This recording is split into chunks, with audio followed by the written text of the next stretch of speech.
təzə kəşf elədiyimiz pirojki.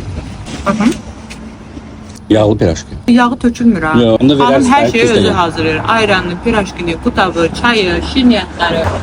Güldürdüm sizi. Yağladı, buğladı, bəh. İki masa da var. Mən sımaksız yemirəm.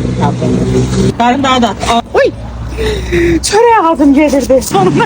Senin abin ləzzət qutab.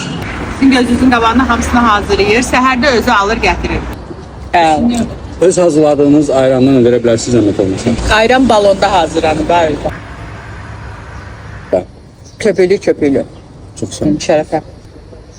Doğrudan bilinir də. Ev ayranı, hə. Mamanın hazırladığı ayranı. Xahiş edirəm çox. Yo. Oy, beynim söndü. Nizametosun arxa küçəsində Əmək Sosialından Kaspiyana tərəf yuxarı yolda, yolun solundadır elə. Mənim üçün oturacaqları da var.